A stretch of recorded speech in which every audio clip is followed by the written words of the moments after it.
السلام علیکم ویورز، آج کی بات کے ساتھ حاضر خدمت ہوں۔ ارشاد قدرت ہو رہا ہے وَلَقَدْ أَهْلَكْنَا الْقُرُونَ مِنْ قَبْلِكُمْ لَمَّا ظَلَمُوا، اور تم سے پہلی قوموں کو جب انہوں نے ظلم کیا تو ہم نے انہیں ہلاک کر ڈالا۔ سورہ یونس کی 13ویں آیت۔ ویورز، پروردگار عالم نے اس آیہ کریمہ میں گزشتہ قوموں کی عبرتناک تاریخ کی جانب توجہ مبذول کرائی ہے کہ ان اقوام کے ظلم اور اسراف نے انہیں کس بھیانک نتیجے تک پہنچایا۔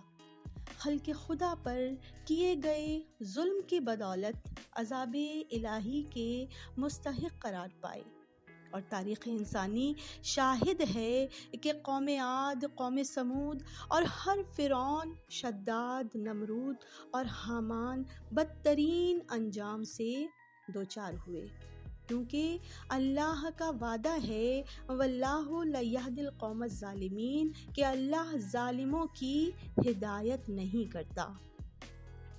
ویورز، ظلم کے لغوی معنی ہیں کسی چیز کو اس کے اصل مقام سے ہٹا دینا، حقوق پامال کرنا۔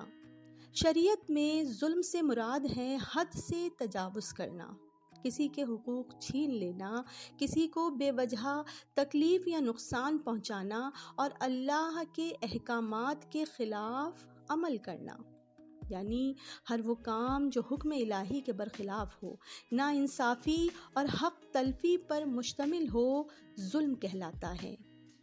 مولا کائنات امیر المومنین علی ابن ابی طالب ارشاد فرماتے ہیں کہ ظلم قدموں میں لغزش پیدا کرتا ہے، نعمتیں چھین لیتا ہے اور قوموں کو تباہ کر دیتا ہے۔ آپ فرماتے ہیں کہ جو اللہ کے بندوں پر ظلم کرتا ہے اس کا دشمن خود خدا ہی ہوگا، بندے نہیں۔ کنز الاعمال میں رسول خدا کی حدیث مبارکہ موجود ہے کہ روز قیامت ایک شخص اپنی نماز، روزہ اور عبادتیں لے کر پیش ہوگا، مگر اس کے نامہ اعمال میں موجود ہوگا کہ اس نے کسی کو گالی دی، کسی پر الزام لگایا، کسی کا حق کھایا، کسی پر ظلم کیا، تو مظلوموں کو اس کی نیکیاں دے دی جائیں گی، حتیٰ کہ جب تمام نیکیاں اس کے نامہ اعمال میں ختم ہو جائیں گی تو مظلوموں کے گناہ اس کے نامہ اعمال میں ڈال دیے جائیں گے۔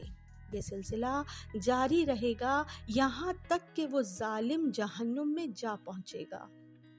ویورز، نہج البلاغہ میں مولا کائنات کا فرمان موجود ہے کہ اللہ کی نعمتوں کو سلب کرنے والی، اس کی عقوبتوں کو جلد بلانے والی کوئی چیز ظلم سے بڑھ کر نہیں ہے، کیونکہ خداوند متعال مظلوموں کی پکار کو سنتا ہے اور ظالموں کے لیے موقع کا منتظر رہتا ہے۔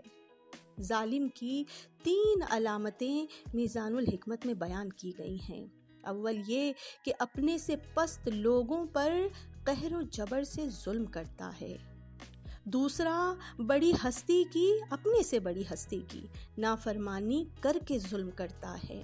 اور تیسرا یہ کہ اپنے جیسے ظالموں کی امداد کرتا ہے۔ حدیث رسالت ہے کہ غضب الہی اس شخص پر بہت ہی سخت ہو جاتا ہے جو ایسے شخص پر ظلم کرتا ہے کہ جس کا حامی و ناصر اللہ کے علاوہ اور کوئی نہیں ہوتا۔ اللہ اکبر۔